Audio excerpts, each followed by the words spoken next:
Want to create a playlist on YouTube using your PC? In this quick guide, I'll show you how to do it step by step so you can keep your videos organized.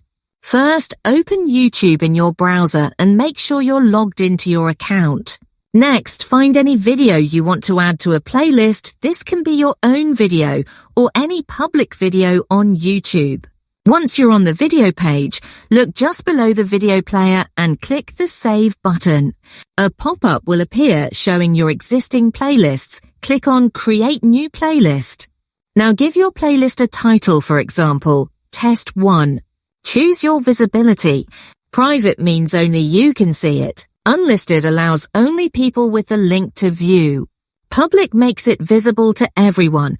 Once you've set everything the way you want, click Create. If you now go back to the main YouTube page, look at the left-hand side of your screen.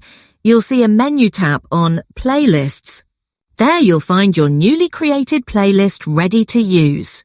If this helped you out, be sure to give it a like and subscribe to the channel for more helpful tips.